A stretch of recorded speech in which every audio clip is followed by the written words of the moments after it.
Welcome to Caution Flag Contemplations Podcast, a racing show by the fans for the fans.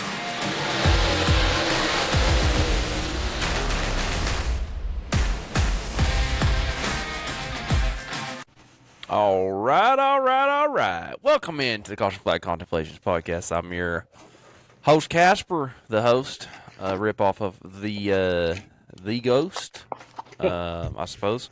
Hopefully I don't get sued for that. Yeah. Here today with me, I have Big JP. I don't know if you heard that one clip on last week's episode when I was like, Big JP, and I was really debating, like, ripping that and making a ringtone for my phone for you. Oh, Lord. How you doing today, son? I'm doing. That's good. It's real good. Real good. Well, before we get too far in this, I was going to say this.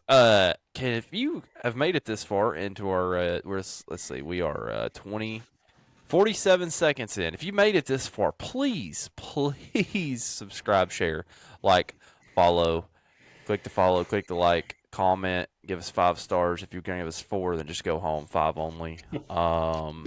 We need some help. Help me. If I can get 100 subscribers on YouTube, I'll give away one of these fancy new hats we got. That'd be pretty dope. A good place to start. Same thing on X. If you follow us on X, you know, we'll give away one of these hats. TikTok, 500 followers, we'll give away a hat. Good place to start. But other than that, how was your weekend? You didn't work, I don't think. No, I didn't work. It was pretty good. Went and saw the old nephews play baseball. Yeah, they suck. Yeah, it's no, I'm just kidding. It's painful to watch some of that little kid baseball sometimes. No, it's a great time. I also was there for the baseball.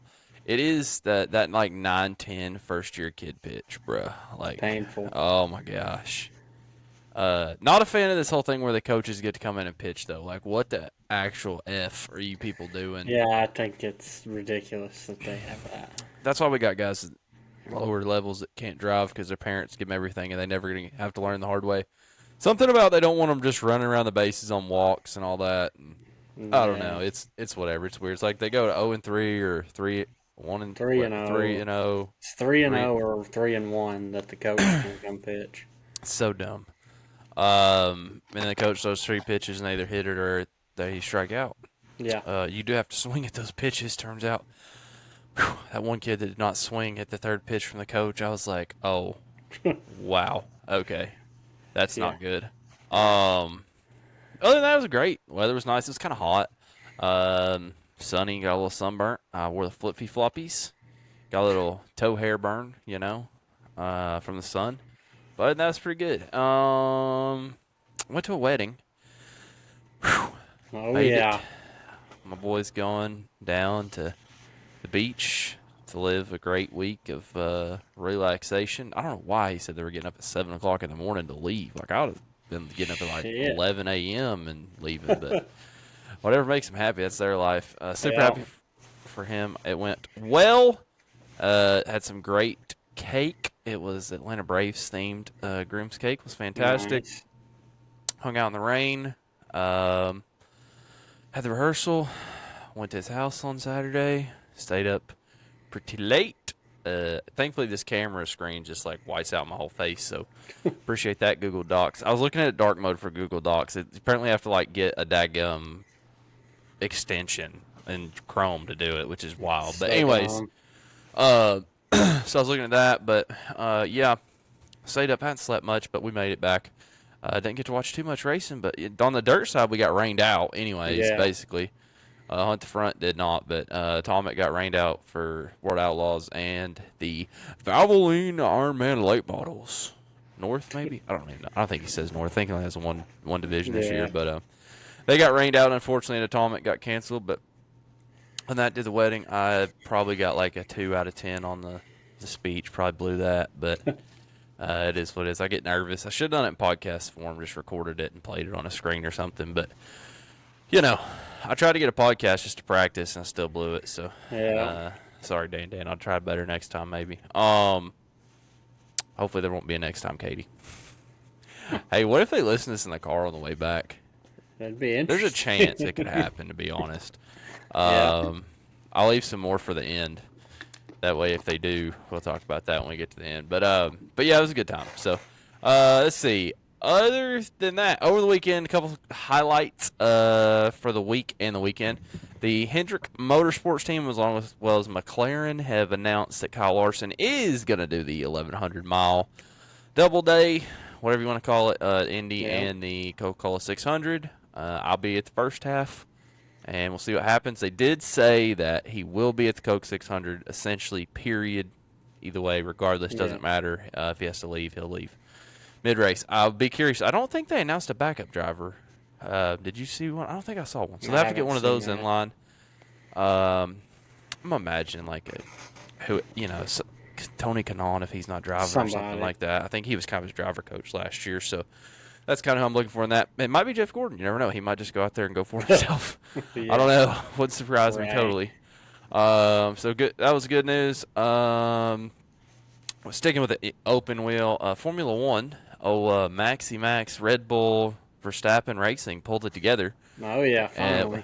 With some weird hats on, AlphaTauri and Visa, all of a sudden all over the car, and then they go fast. So I guess they got the go fast juice from them. I don't know, because they've been qualifying better than them. So I guess they got something figured out there. Didn't watch the race. Apparently, does he just kill everybody at Suzuka? Is that? I guess that's what I've kind of gathered a little bit. What's going on there? It's kind of like his track. It's not. They don't have a lot of super long straightaways there, if I remember right. It's been a while since I watched a race there. I don't remember. I could be completely wrong on that, but yeah. So congrats to him. Lewis still hadn't done nothing. Basically, he won that sprint race and really hadn't done nothing. So kind of curious to see how long he sticks around over there at Ferrari if they can't get it together. Other than that, move back to some more American racing news that people actually care about to listen to the show. Ryan Newman gets the win on the Smart Modified Tour somewhere. I don't even know where it was, but he got a win. Congratulations to Ryan Rocket Man Newman. I was talking to Skipper there at the wedding, and he was like, "Oh, watch this great race last night. Newman winning." And I was like, kind of jealous, but I was busy. But it looked like it was a good race. I really like that Ryan Newman's just one of them guys. He's just like, all right, I'm done with NASCAR, and I'm just going to go run my modified whenever I want to. And I have a lot of respect for people that just do whatever they want to do. So that's awesome for him.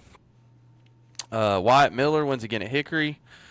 In the limited late model, I know that your opinion is that you could win in that car, so it is what it is. But if he keeps winning that car, he will be in a late model stock in a cars race eventually. Yeah. They race Hickory usually pretty late in the year for them, so maybe by the time they get around there, if he's got enough, we'll see if he get out that famed number 8 that's been in so much debate this week in the Cars Tour and make something happen. But you got to imagine that if he ever were to make it, he'd probably be, you think he'd get back in a 3 if he ever made it to the Cup Series? About time he would start getting up in NASCAR, I think that Austin Dillon will be about done. And you feel like if he's the grandson, he's got to get the number, right? If he wants it. He may not want it, He may not want it. Yeah. Maybe he'll run an 83, Uncle. Maybe. I don't know. We'll see what happens. But congratulations to him. That Tazzel wreck, bruh. Street stock. Absolutely junked.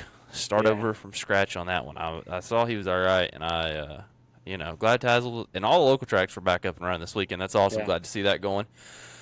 Hopefully I can make it up to the Bad Fast Taz at some point this year. I'm sure I will, at least once. I was talking to somebody about it over the weekend, and they were like, Tazewell? I'm like, yeah, I went there for work one time. I was like, oh, yeah? I was like, what was up there? He's like, I don't know. They have a racetrack? I was like, yeah, that's about all they got, but it's great. He was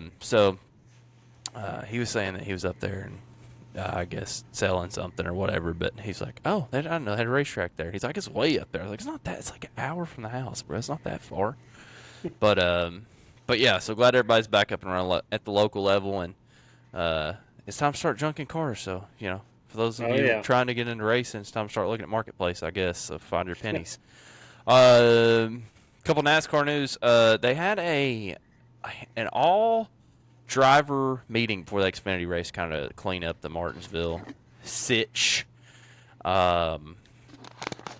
Which I think, the more I thought about that this week, I don't remember exactly what we said on the show last week about. I think you were pretty upset with the whole driving, and I think I've kind of gone back to more it's the Xfinity Series, and it was Martinsville, and it was We had Throwback Weekend this weekend. Maybe we had Throwback Weekend last weekend from them. I mean, it was definitely out of control.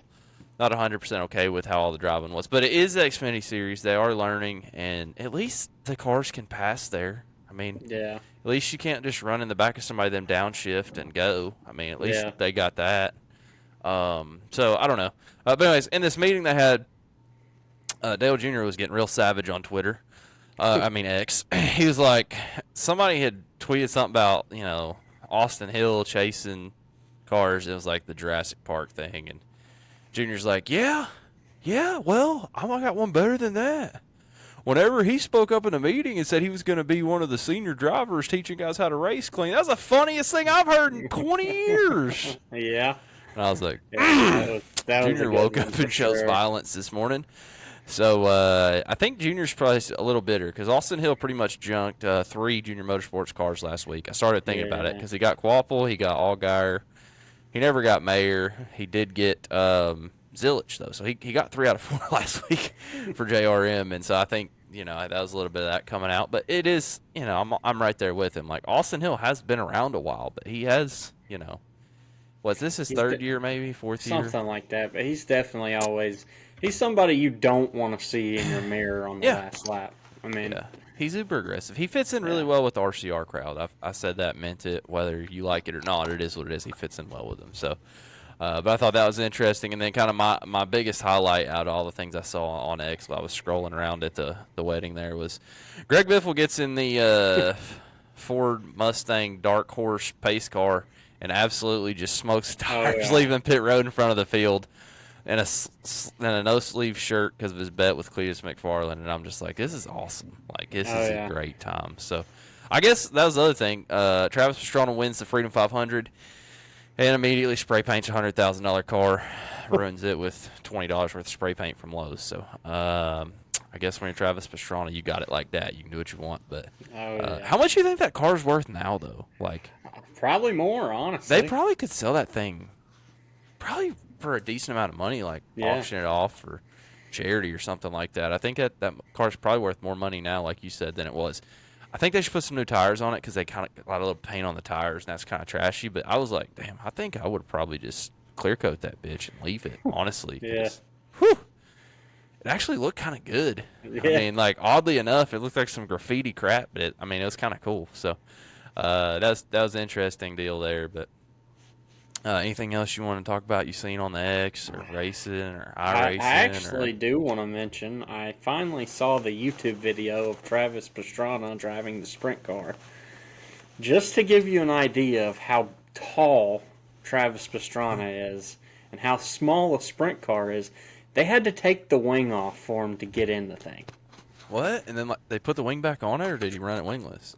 They put the wing back on it when he got in and would have to take it off for him to get out. I guess if he wrecked it, he could figure it out.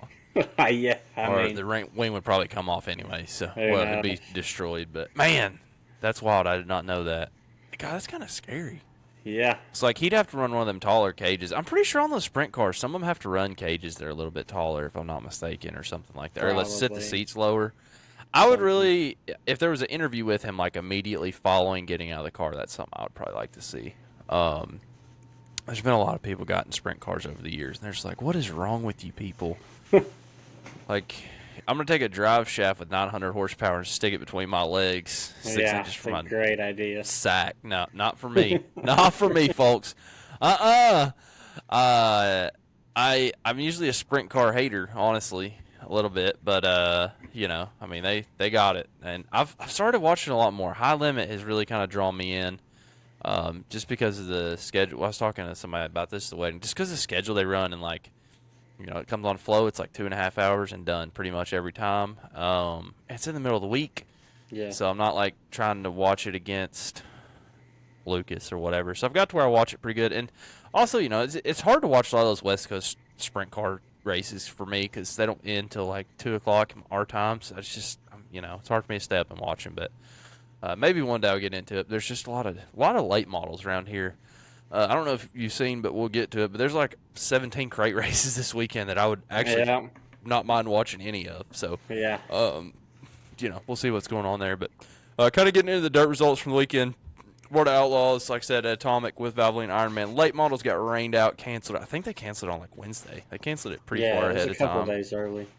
Obviously, there's a lot of flooding across the country up till yesterday in Memphis, Kentucky, all over, tornadoes and everything. So thoughts and prayers to everybody that had damage from that. I saw y'all's. Did you see was there at your apartment? Was there a section that got blown out across up on the hill? Like of Not the that I know roof. of. Okay, I saw some yesterday when I was leaving, but I wasn't sure if that's previous damage I think or. that's something they've been getting Okay, fixed. I knew that there was some from before, so I wasn't sure. But I was like, Yeah, because it was windy in Chattanooga yeah. on Saturday night, folks. It was pouring rain and windy, and they had a little tornado watch there for a little bit, and they talked about some straight line wind damage, but I didn't see anything really driving home. I saw a lot of water, which is good because when you get the pollen going, the pollen was more yellow than this flag on my It's hat. okay. It's already back. Already? Pretty much. Phew. I mean, it hadn't. Well, it's dried out this evening here, but I don't know. The rain did work out for my grass seed. It's popping through when I got home. I was pretty happy with that. Good. I'm not sure that I like the decision to plant Kentucky 31. I probably should have gone fescue, but I wanted it to come up. Fescue's kind of finicky, so I just went straight Kentucky 31. I'll do fescue later in the fall, I guess, but we'll see what happens. Other than that, Hunt the Front goes to Talladega Short Track. Dale McDaddy Dowell gets the dub for $8,000 on a Friday night. He passed Zach Mitchell on the last lap. You think it was on the bottom? No, Obviously, yeah. it was on the bottom. I was reading the wonderful write-up on RaceWire from Dirt on Dirt the other day, and it was like something about getting under Zach Mitchell on the white flag lap, and I was like, Dale McDowell passed somebody on the bottom. White flag. No. If you ever, I mean, like if anytime I go to a race and he's there, it really doesn't matter. If you're in this area and he's at the race, he could have the worst car out there. By the end of the race, he is on the bottom passing cars. Yep. It's just a matter of can he get to the lead or not. And I honestly, 50% of the time he does. I mean, Yeah. they don't race all that much, but when they do, golly, they're booking it. So, congratulations to him on the big win over Zach Mitchell. Garrett Alberson made the trip down there. Gustin. There's a couple big names. I think they had 50 cars show up both nights. Yeah. Definitely a good show front to front. Obviously, World Outlaws is going back there later, I believe. I think so. For the NASCAR weekend. There's some. I think it's World Outlaws goes back there later in the year. So, I guess they had to go down there to that. Did not see any Bobby Pierce. I figured he might just come down here and see if he can give him another 18K. Nah. Apparently, he's a rubbered up racetrack kind of guy, so I figured he might just come on down and see what he could do, but I guess not. Ricky Weiss, we picked between Dalton Cook and Ricky Weiss. That pick went on Friday night. They finished 11th and 12th. Dalton Cook got 11th, and they're pretty much the same on Saturday. I think they were back a couple spots, but right next to each other. So when I'm doing these head-to-heads, that's kind of what I'm trying to pick is close to each other. So good run for them. A little bit disappointed to see Overton and Owens back there in 20th. I'm like, God, Overton, man, I know he got that win, but just still ain't quite got it. Together, Yeah, both of them. still hadn't quite got it there. So Saturday night we roll in there for $12,000 to win. Sam Seawright gets the big win. Shocker on the bottom. Hard to believe. That place looks so good, man. I saw the pictures on Hunt Front. Like now that they put that wall up and they painted it and they rebuilt the concession stand after it caught on fire after I moved out of there probably the last time I went. And the track looks like they've done a lot of improvements. Yeah. And they're running a lot of big races down there now. You know, it used to be the Ice Bowl. And then And nothing. that's about it. And the Ice Bowl, I mean, I remember when the Ice Bowl was like a $2,500 to win crate race, and now they've got crates and supers and all that. And, 27 classes of hobby stock. I'm really curious to see if Hunt the Front ends up trying to pick that up. I feel like somebody is going to want to pick that up for a Winter Series streaming race. It's big time. Yeah. It's been on Flow, I think, the last 2 years maybe, but three. that is actually a big time like streaming thing because it falls in the month of January, and when you're paying a monthly subscription, nobody wants to pay if they can't watch anything. So it's a big time thing. It also gets people sold on the year package for the whole year. So, but Sam Seawright gets one over Michael Page. Those are two team cars back to back there. Ryan Gustin third, Corey Hedgecock fourth, Ashton Winger fifth. Dale McDowell finished in sixth after the win on Friday. Overton was a little better in the top 10 there. Not a ton of other notables. Shane Clanton was back down there racing. Not seen him in a while. I believe Christopher Ferguson showed up kind of last minute. Did okay. I don't see him. He might not have made the show Saturday. I think he did better Friday. I'm trying to look through here. Yeah, I don't see him. So, I don't know. Congratulations to old Sam Seawright. Not a big shock to see him get a win down there either. Yeah. Curious to see, what everybody's doing this weekend. I know you have the Illini 100, but I would say a lot of those guys that went to that might end up at Bulls Gap. We'll see what happens there. We'll talk about that here in a minute, but congratulations to Sam on the dub. I know they had some rough luck up here when they were at I-75. They brought 3 cars up here and had to go to a backup. So I think that sucks for them. But Michael Page, Sam Seawright, that's probably a winning combination down there at the TST. Both them got a lot of laps on that type track. So really anywhere down there in the Alabama, Georgia area, those two probably just whoop them.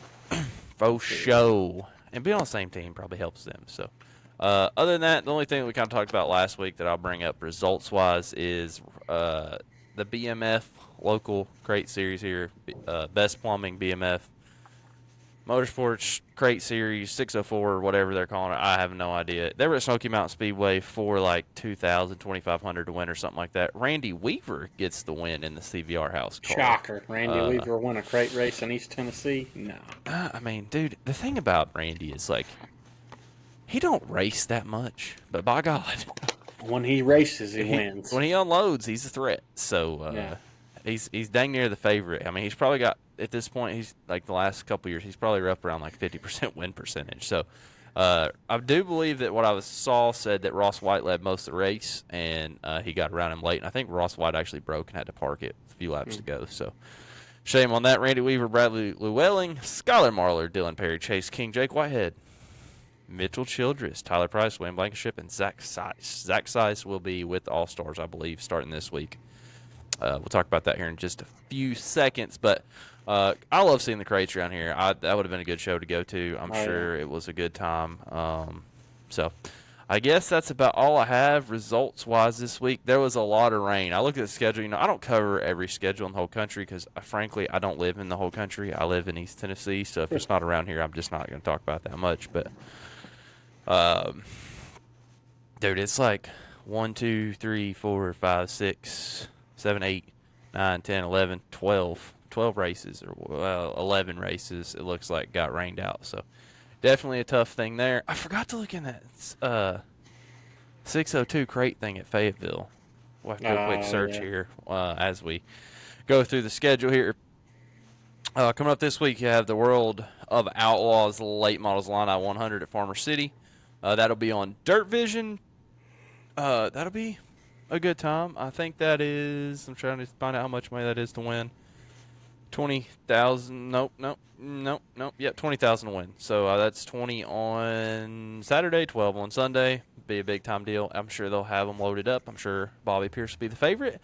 Probably. So we'll see what happens there. Here locally in the East Tennessee area, you have the Volunteer Speedway opening back up, I guess, as their first race of the year. $12,000 to win Scott Sexton Memorial Spring Thaw. That is going to be on Flow Racing for those of you that are interested. That will be running basically after the Xfinity race at Bristol, so they don't get that big of a crowd from Bristol down there anymore, I suppose, but kind of interesting timing on that, I guess, as far as I was concerned. Good to see they got the Scott Sexton Memorial moved. I went to that pretty much every year when it's 411, so I'm assuming that'll be a 52-lap race. Whatever his number is, I don't remember if it's 52 or whatever it is. It was, so I would assume that's what that'll be. Probably could have a pretty stout field. Your other super race, kind of regional, was Southern All-Stars at Penton, Alabama, which I don't even, Penton Raceway, I don't really know where Penton is. Some of these tracks that Southern All-Stars run this year, I really hadn't heard of. The other one's like Winder something in Georgia, which is in Winder, Georgia, which is from some crime podcast, is where I knew the name. I'm sure Dad will be like, yep, it was so-and-so, if you want to know. I can't remember which one, but it was one of them. So they're racing down there. You have a lot of crates. Crate Racing USA's at Screven, Friday, Saturday, 10,000 to win. Then you have the All-Star American Crate All-Star Series or whatever, which a lot of regional guys from around here run for crates. Doubleheader at Mountain Motor Speedway, which is in Isom, Kentucky. I think that's a fairly new revival type track, maybe like last year. And then they're at Lake Cumberland on Saturday. And kind of rounded out the news around here. If you are a fan of sprint cars, there will be some USCS sprint cars at I-75 Speedway Friday and Saturday. They have 604s, 602s on Friday, and then limiteds and modifieds on Saturday. So I might go. If I go, it'll probably be Saturday, but we'll see. Friday, I have a big fancy dinner for somebody's birthday. We're going to one of the Brazilian steakhouses. You ever been to one of those? I have not been to one of those. Yummy, yummy, yummy in my tummy. I hadn't either before, actually, but we are going, so I'll let you know how it is. Hopefully they bring a sword and just, like, cut it off right there. Oh, yeah. I'll try not to eat any shrimp or anything so I don't get, deathly ill. Sick, yeah. We'll see what happens. So, looking forward to that. Fayetteville. We need to figure that out. Hold on a minute. Talk about iRacing. What are you doing this week? Super's at one of my worst tracks, so I'll probably do about one race of those. Where's that? Knoxville. I suck at big tracks. But all the NASCAR series are at Bristol, and I love Bristol, so I'll probably wear those out this week. Yeah, so tell us about what you were telling me the other day on the splits. Is everybody in agreement on the splits thing with them running these super races every year? Or? Every hour. I mean, I don't know that everybody's like that, but I feel like a large majority of people do not like the splits every hour because it just... You get in a split with the pros, and then you also have some people that shouldn't even be on iRacing in every race. Right. So you're kind of damned if you do, damned if you don't, but it's Gotcha. whatever. So, thanks for the filler. Bristol is a good time in trucks for me on iRacing. I really enjoy the trucks at Bristol, especially after, say, like Thursday, once everybody quits wrecking every 3 laps, and it actually turns out to be a fairly clean race for me. But I enjoy that one. Cars are better. Yeah, but I wrecked them because they actually have power, unlike a Cup car. But we're going to get to that at the end of the NASCAR section. All right, Fayetteville. Like I said last week, out of the blue, I did not look that up last week. I said it sounds like XR. It is XR. XR 602 Nationals, Fayetteville Motor Speedway, 602 late models. This is the home of the first dirt track I ever went to, thanks to the one and only Scott Phillips. So he does listen every once in a while, what I say on Facebook. So he might hear it, I don't know. But it is $50,000 to win a 602 late model. Whew. That's they got Tucker Anderson on the flyer.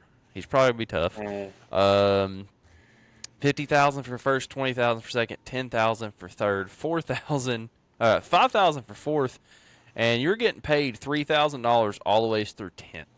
Oh wow! That's what these guys race for, yeah, right? Like, so if you top 10 is that gum near a win. So yeah, 2,500 to start even. So and it looks like they're taking 30 cars.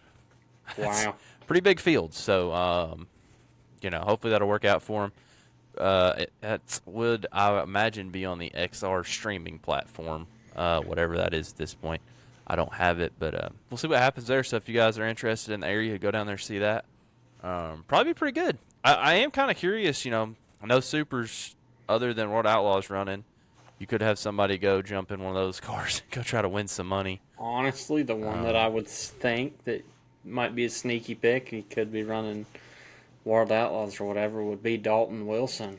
That's his home track. That is his home track, yeah. He could just slap a motor in it and go. I mean, what's a 602 running brand new these days? Like I don't $4 know. grand, $5 grand? I have no idea. I don't really either, but he could do that or run somebody else's car. Jimmy Owens has done it.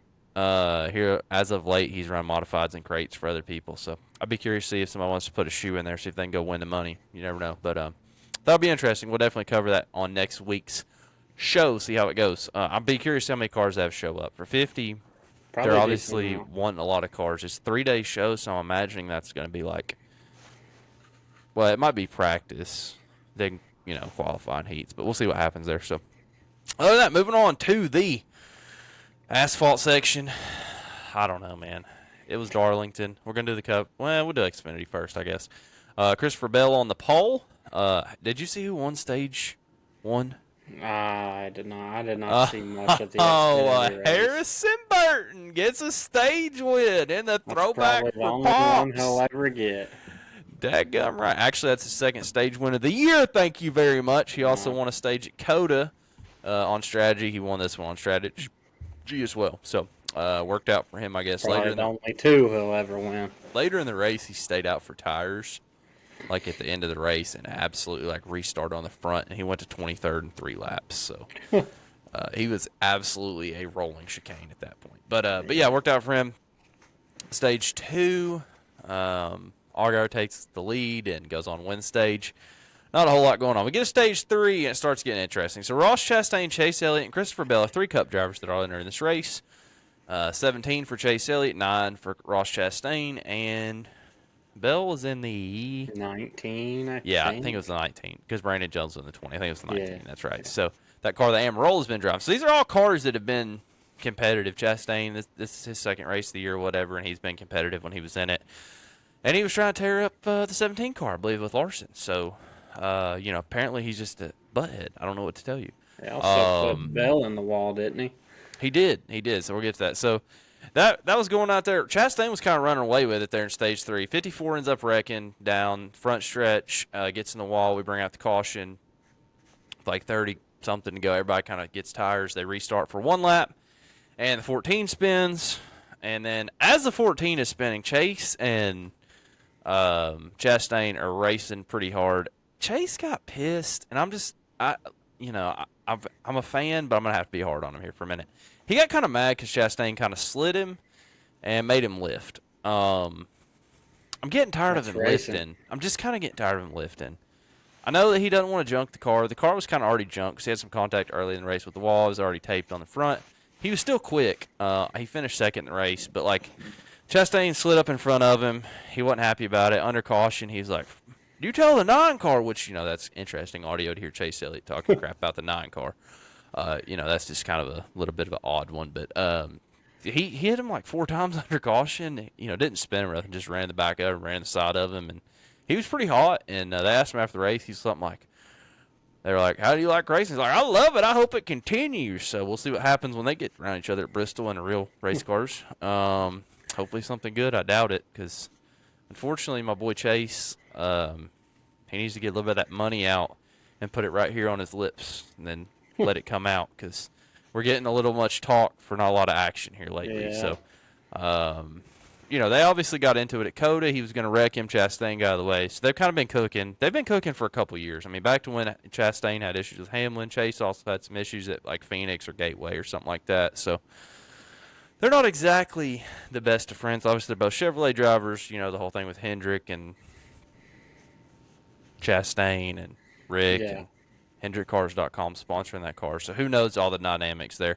But then after that, Chastain absolutely drove Bell into the wall. Put him in a fence. Absolutely fenced him and tore him up. Bell's car was smoking, and Bell got out of the car. He's like, I could probably had a chance to like race for a win until I got wrecked. Yeah. It's just like Ross was like, Darlington, you got to run up top. He was entering all the ways under, like on the apron essentially, and that where the banking's not even as steep down there.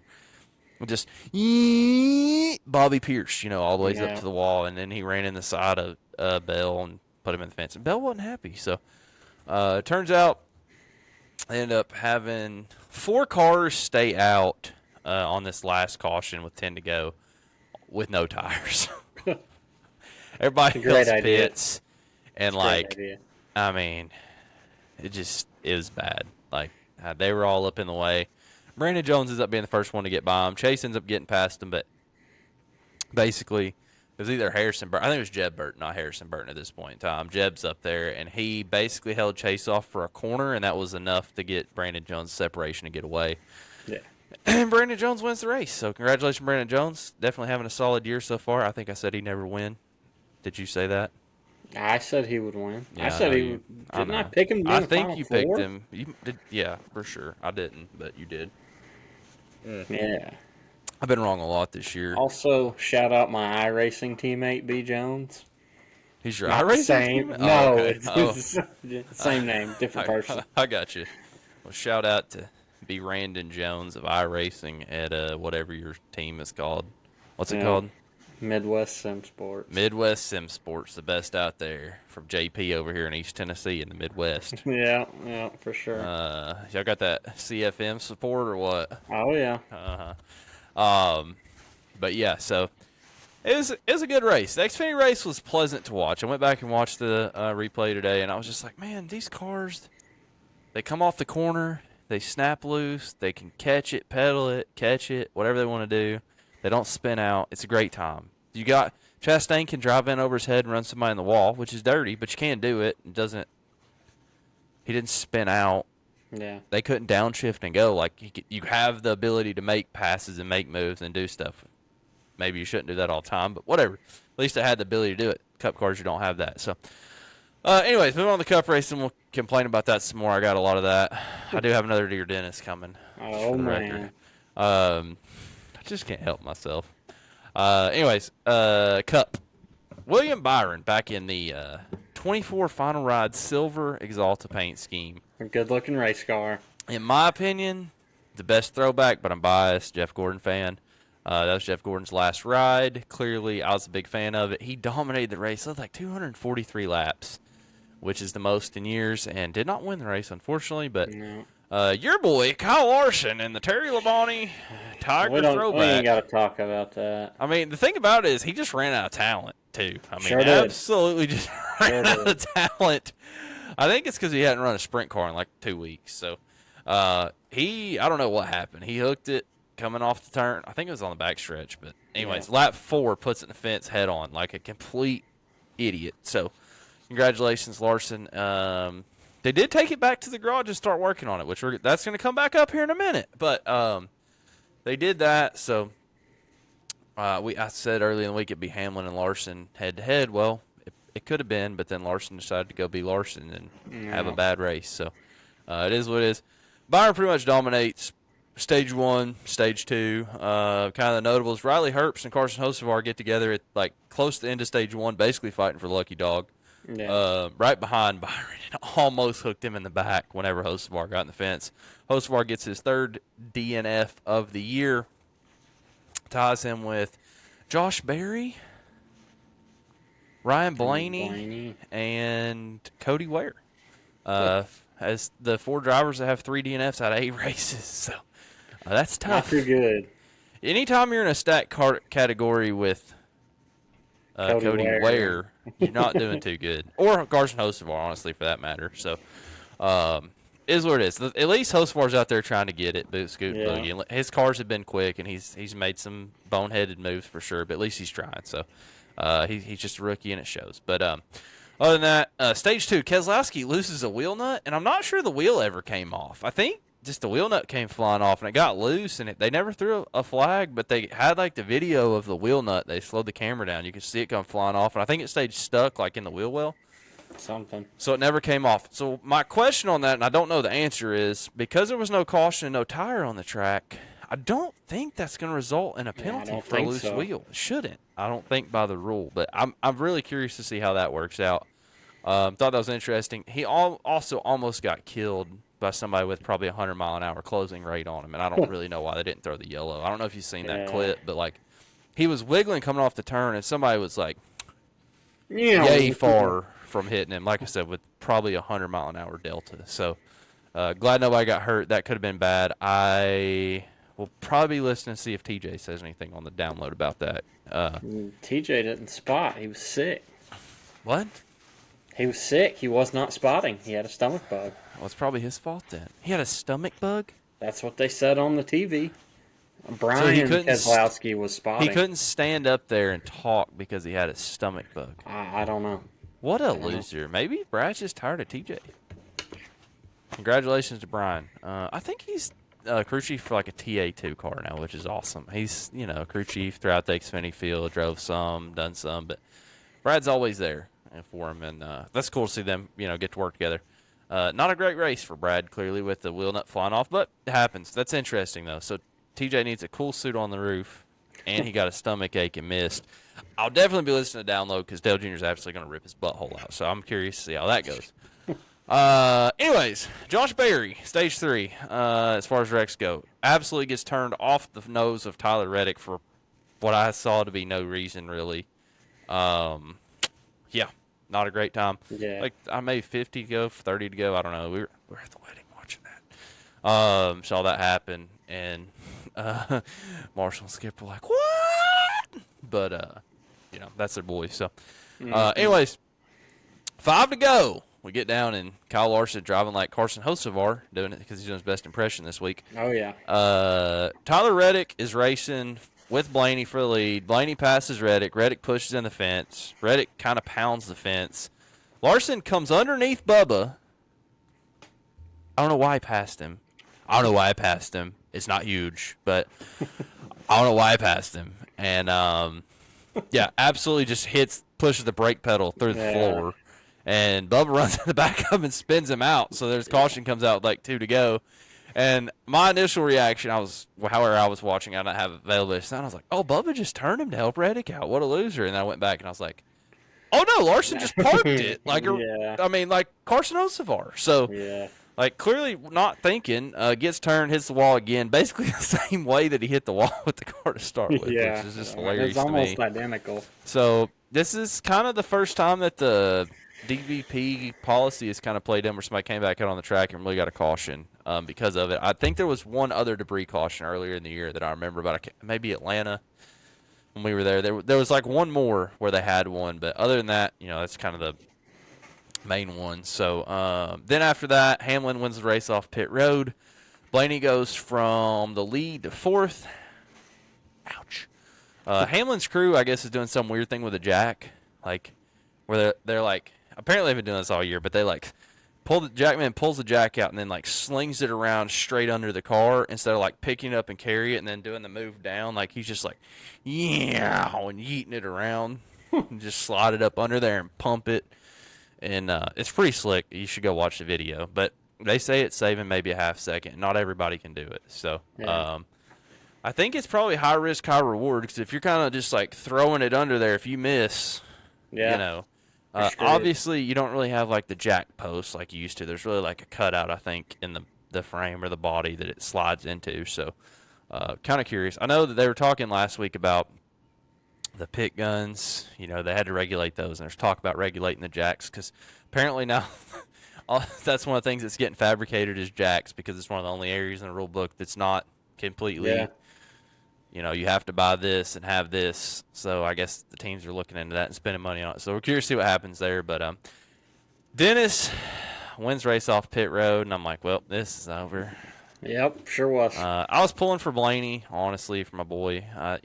Wedding day would have been great if Blaney would have won. It would have made my speech better because I would have got to come up there and been like, and Ryan Blaney wins. But it just didn't happen that way. So congratulations to Dennis Hamlin on the dub. That's 2 in a row.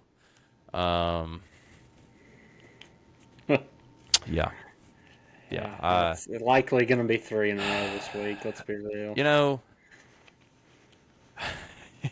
It probably is. And I guess like that brings me to the Dear Dennis segment. So the Dear Dennis this week is a little different. Dear Dennis, I am sorry to all of your haters because I have single-handedly put you back in this position of power. I said you were going to retire, which I'm still correct about, but I'll explain that here in a minute. I started talking crap. You got a sponsor because I was like, "Hey, he ain't never going to get a full-time sponsor. He's going to be the 5th place driver at Gibbs out of 4." And then he goes and signs Progressive, and I was like, "He ain't never going to win a race." And I drove to Martinsville, and he wins at Martinsville for the first time in 10 years. And then he's like, really probably a 5th place car, but the pit crew's fast, and so he wins the race off pit road and gets a win. And now I've come to the conclusion that it's probably the year he's going to win the championship too. And I think, given his age, I think if he wins the championship, he'll retire. So I might still be right. I feel like Dennis carries his around in a wheelbarrow, and I feel like he would make that decision in victory lane. Like with Michael Jordan telling him congratulations, he's just like, "Hey, here's my helmet for my last race," and then they move on. Like I can see that. It's pretty picturesque. Denny likes to be in control, make his own decisions. I think he's at an age where if he ever won that championship, he would have the ability to make that choice. Like you see it in football, you got like Aaron Rodgers, the Brett Favre, these guys that drag out their careers for too long that really should hang it up before they get to that point. And I think if he wins a championship, that's the only thing he's got left to accomplish in my book. He's probably not going to catch like Gordon or Wall Yeah. Trip or any of them in wins because he'd have to get 30. So, like, that's another. If you say 5 a year, that's still 6 years. Yeah. That's unlikely for him to do 5. 3, you're talking 10 years. I just don't really think he's quite got that. So, I think if he wins championship, he retires. So maybe I'll still be right. I don't know. We'll see. My TikTok, the comments, they're still. I mean, because I still got it pinned at the top, and I'm not. Yeah. I'm not moving it. I'm gonna leave it pinned through the season. We'll see what happens. I'll add this one about the retiring because he wins a championship, but I mean, they're out there. They're like, this is aging like milk. No crap. Thank you. I Yeah. appreciate it. It's very unfortunate, but dear Dennis, I'm wearing a Longhorn Chassis shirt. I ain't got a Progressive shirt yet. I'm probably going to Bristol on Sunday. If you want to get me a ticket, actually, I'll need a few. But if you want to get a few tickets, maybe on the pit box, 2 be good enough on the pit box. I can make that work. And a Progressive shirt. I'll wear it on the podcast, and I'll tell everybody how great you are and how bad Chase Elliott is. I'm a Chase Elliott fan, and I hate you, and I'm telling you right now, you're a better driver than Chase Elliott. So, congratulations on that. Anyways, the good news is we're 45 minutes in this podcast. Nobody's heard that. So, all 3 of you that heard it, you heard it, but don't tell anybody.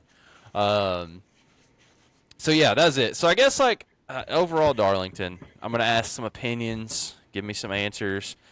Throwback weekend for Cup cars, yay or nay?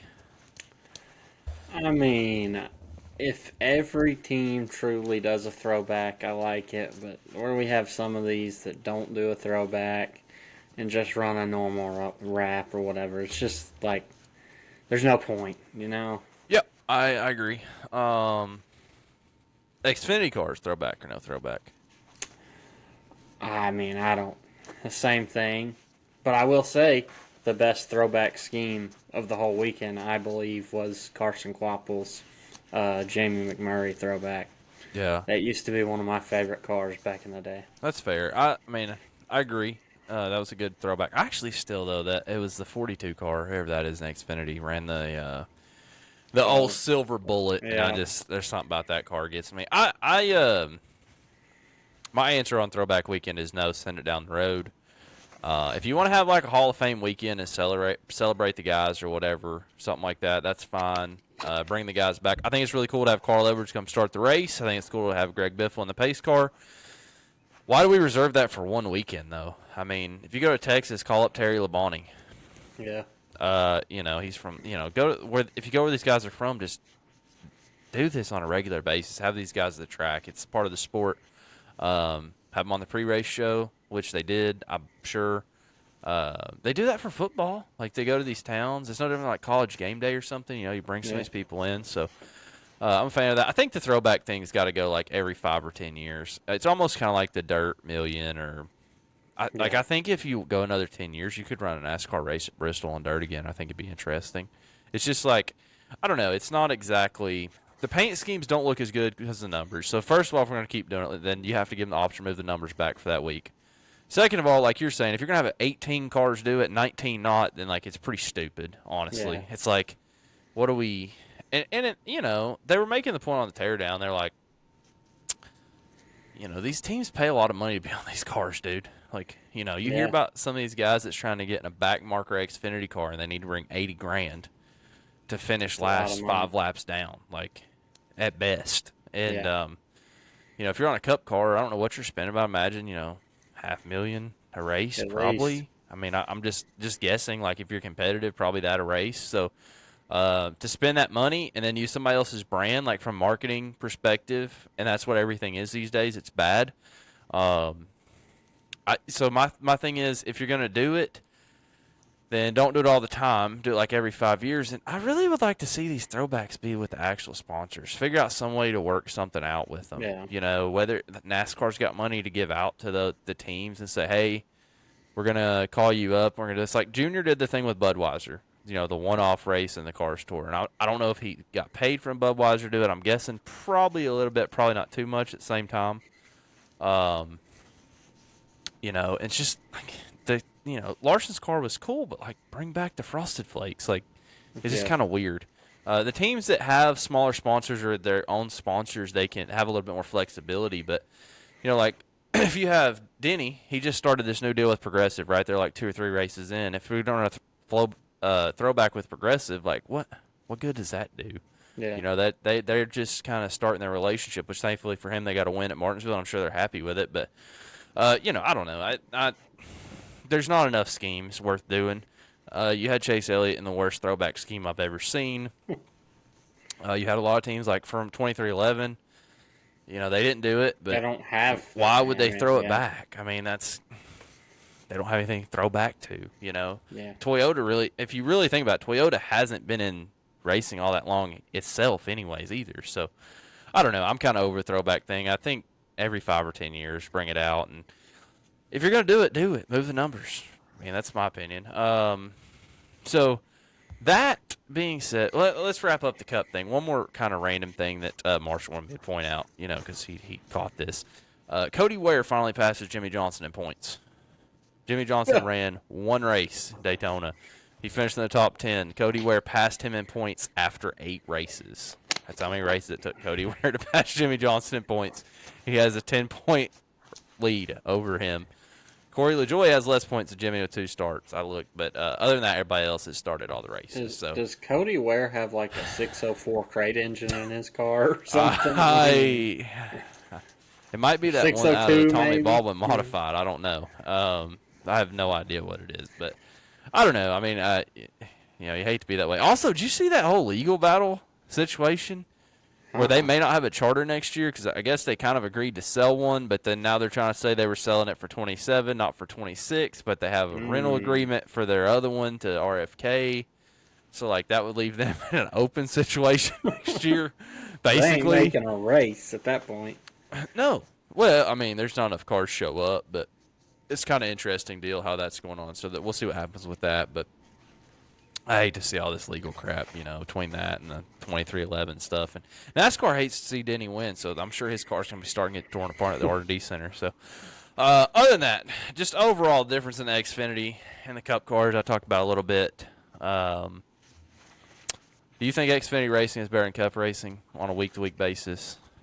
Is it more exciting to watch from the car perspective? Not talking about Martinsville. We're going to throw out Martinsville. Look at Darlington. Darlington is, and it should be the class of racetracks at this point, essentially, for drivers and cars. So, would you rather watch Xfinity or Cup? I would probably. This is going to be the opposite. I'd honestly probably rather watch Cup. Okay. I like that answer. But I understand where people come from with the Xfinity.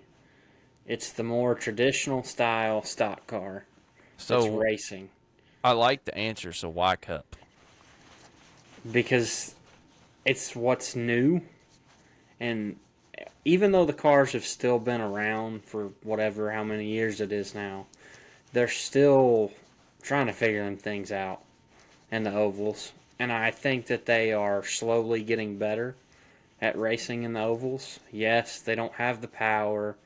They have the shifting, which some people hate. Sometimes I hate it. Sometimes I like it. But it's a new thing. It's something new that these drivers have to learn and learn how to deal with and compete.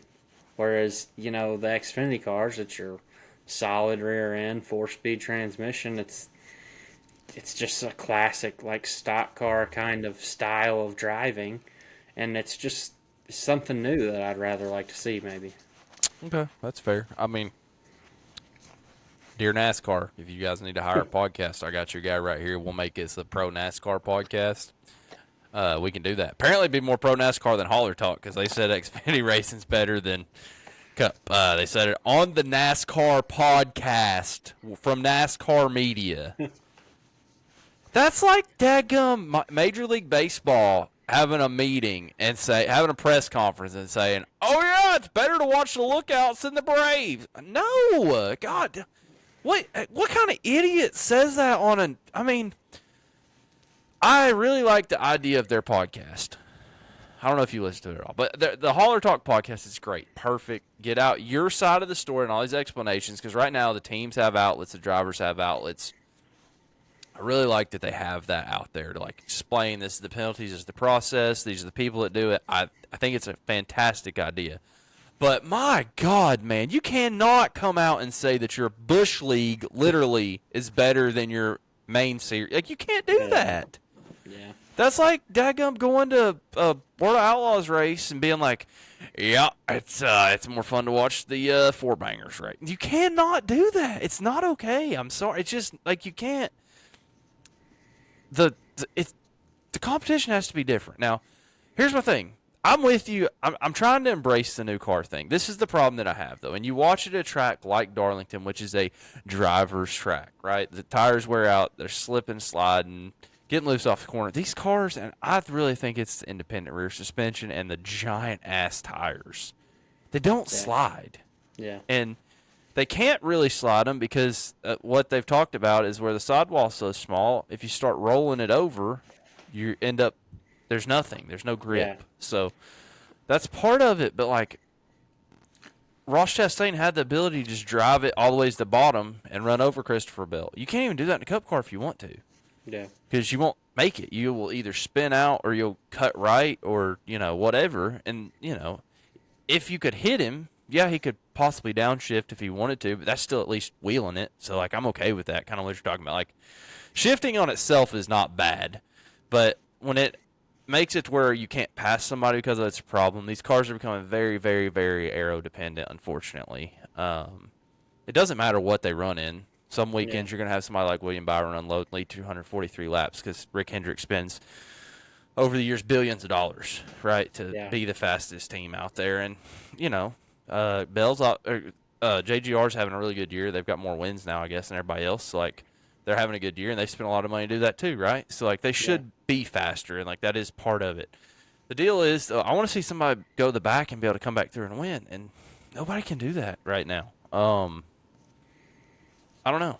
We talked about Dale McDowell earlier, right? It doesn't matter where Dale McDowell qualifies. It don't matter what he does in his heat race. If he starts 21st and he runs a 50-lap feature, his Smoky Mountain, he'll be in the top 5 at the end of the race, right? Because he can drive. He learns the tracks and he can handle that. So, I don't know. I think the tires is a problem. I think the tires are too big. They're too wide. Problem is, where they went to that one lug, they essentially designed the whole car around the wheel, the transaxle, the giant brakes. So, like, I don't know that you could just narrow the tire up by itself. They've talked about putting tread on it. That'd be so stupid looking. I don't want to see it. I don't know. But we got to do something to get less grip in the cars. Or just get more power, and then, I don't know. So I guess, like, my question is, you're a mechanic, so I don't work on race cars. I don't work on regular cars. You do iRacing setups, and you work on regular cars, so maybe you got a little more information than me. I drove four-wheelers in my life. I've driven a straight axle four-wheeler. I've driven an independent rear suspension four-wheeler. If you kick a independent rear suspension sideways, it stands up on that side. Usually it sticks. If you have straight axle, it kind of just slides around, and then you can drive out of it. It's not as... And I know that's a super simple explanation, but it's essentially the same thing, right?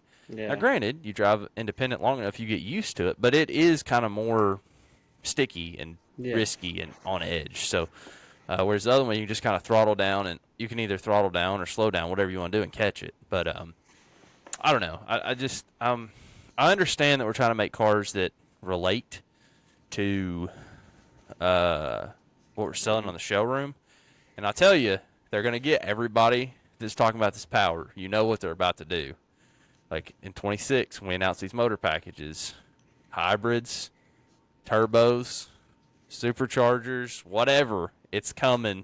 As long as all of it. The horsepower and torque. And what they're going to do is they're going to say, well, this was the power we were making, probably with the torque numbers. And they're going to say, and this is what we're going to be making now. So don't be bitching about the fact that we're running V6s with turbos. Probably. It's going to be funny until a Ford starts and you hear the phasers jump out of the timing chain. You saying you heard that a time or two? Just a couple. I mean, I kind of like the idea. At least then everybody can do their street cars engines. I kind of like that. But then let's move that torque number up here, not down here. It's really sad to me that, like, the Xfinity Series should always have less power to ground than the Cup Series should. And they have more power and less tire, which means they're harder to drive effectively, in my opinion, right? So, I don't know. It's very weird. And when I listened to the Holler Talk podcast, they had the Xfinity Series director on there. And obviously he's going to say it's the best racing, but then Mike Ford, who's essentially the spokesperson, comes on and essentially agrees with him. Is like, yeah, it's pretty well known that Xfinity Racing's the best in the series. And I'm like, and y'all published that? Like, who's editing this? I'll edit your podcast for the right amount of money. I don't know. That's ridiculous. Like I said, it sounded like Charles Barkley speaking for NASCAR is what it reminded me of. So, all right, I'm done with that now. Anyways, coming up this week for NASCAR, Bristol, all 3 series. Friday 7:30, Saturday 3:30, Sunday 3. I saw some big news. I did not put it in the picks because I'm not trying to jinx nobody. You know that the potential is back. Mm-hmm. 3-peat weekend. Can he do it? Yay or nay? I hope so. He had it the last time. He just didn't quite have it, but he had it. So we'll see. Maybe if Chase blocks for him, he can get a win. Hopefully. We've seen that once. So yeah. I don't know. We'll see what happens. So looking forward to watching Bristol. Maybe going Sunday. I really wouldn't mind to go Saturday after watching that Darlington race. Like, I'd probably rather go Saturday than Sunday. It's also a shorter race and wouldn't have to be up till 11 o'clock on Sunday night. But the married man is supposedly coming back in town Saturday night. And they're going to drive up here Sunday morning and leave with me and go to Bristol. So, way to wrap up the honeymoon. So, oh, yeah, let me tell you the other thing. So, whenever we were hanging out on Saturday night before his wedding, I went over to his house and drinking a beer or two. And I was like, we were talking about where they were going. And I was like, yeah, there's that track down there, asphalt track. And he's like, yeah, well, I don't think they're racing. I was like, hold on a minute, let me look it up. And I was like, scroll. It's like, oh, no, they're racing Friday night. That's their last night of their honeymoon. And I was like, $20 a ticket. You just go on down there. It'll be fine. And I was joking, but I don't think he knew I was joking. So I hope that they don't go to that. I told him it's a bad idea. He tried to tell her on the way out of the wedding last night they were going and blame it on me. And I was like, no, I got nothing to do with that. Man. So I think he's risky enough trying to go to Bristol, but it is what it is. I guess he's just telling her early. So yeah, we'll see what happens. But I guess if Larson wins the first 2, you might as well just come on up here Sunday morning. Maybe. You might as well. But we'll see what happens there. I might go to I-75 Saturday. If I go, are you working? I do not work this Saturday. Okay, well, I'll let you know. They might be meeting somebody. You never know. All right, moving on to the picks for the week. You did. Oh wait, no. I have one question about Bristol. Stage lengths. What do you want? Well, on a 500 lap race for Bristol, what would you do for stages?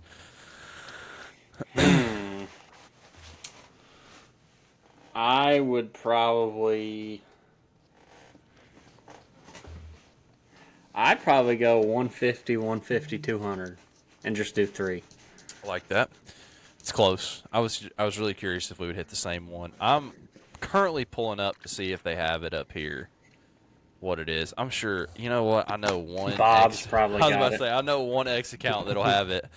Bob Pockeros. If you have any desire to ever pay attention to NASCAR on social media, you don't follow Bob, you're an idiot. You heard it here first. Best Twitter out there. There's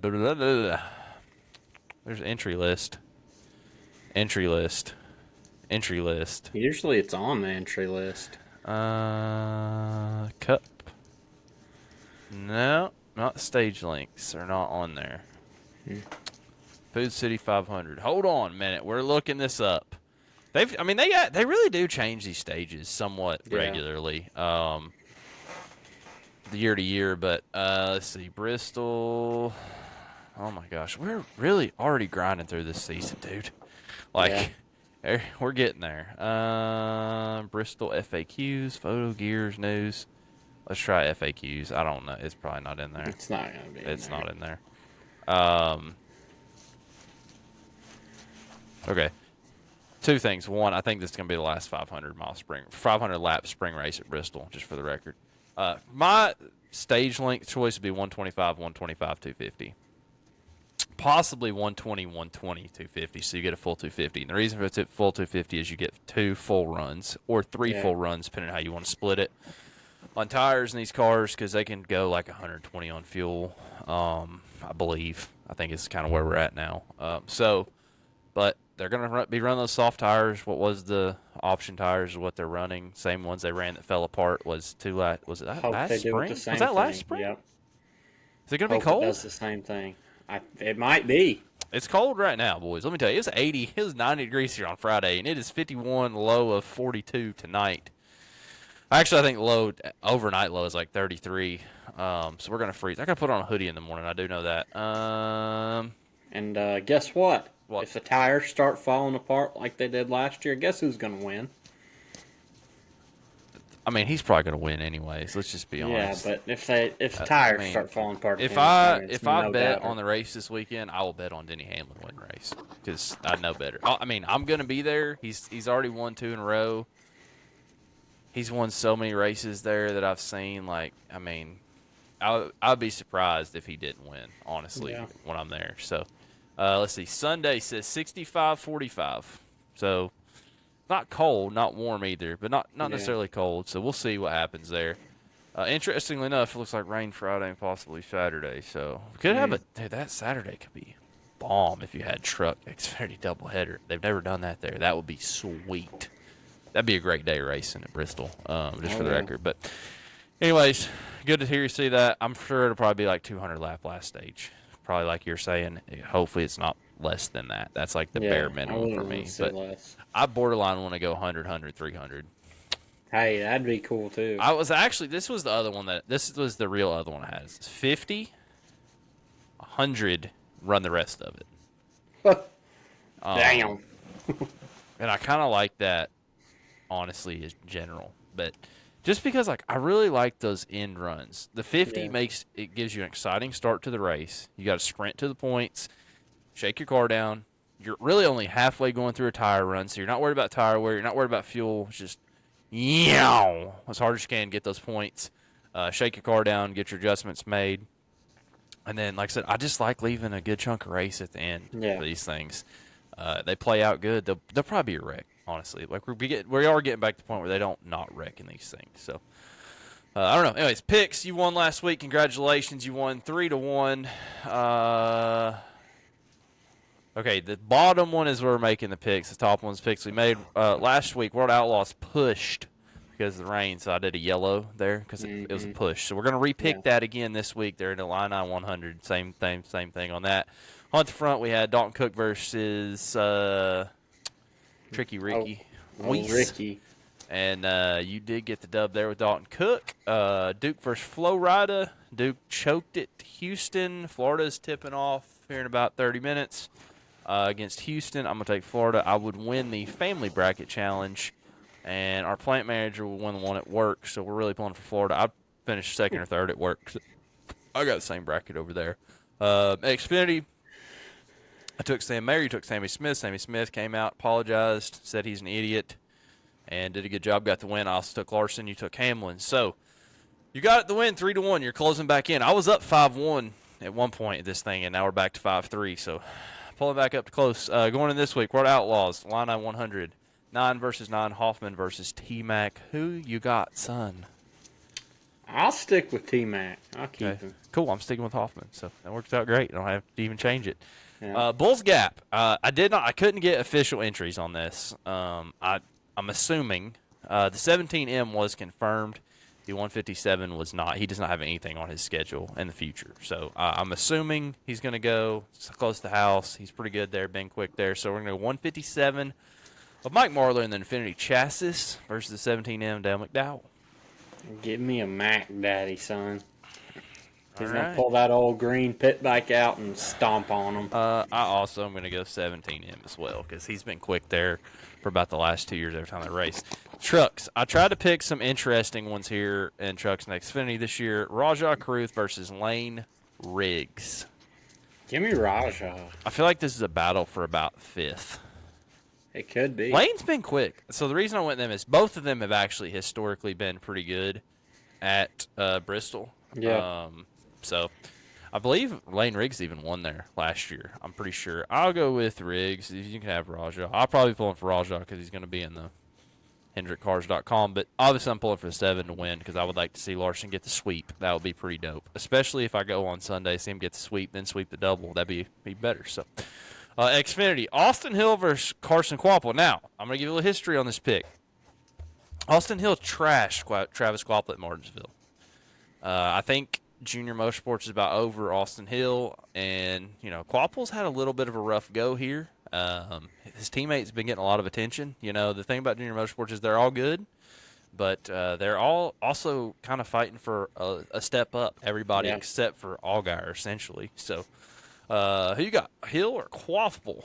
I'll take the one car. You're going to take the one. Will TJ be back spotting this week? Maybe.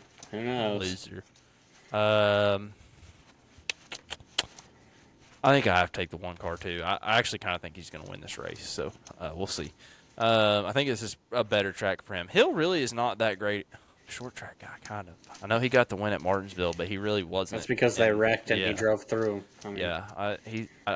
Kvapil's a pretty good short track guy, especially when it comes down to tire management, just for the record. But number 5, Cup Series, Hamlin versus the field. I'll take the field. Oh, baby. Screw him, I'll take the field. Wow.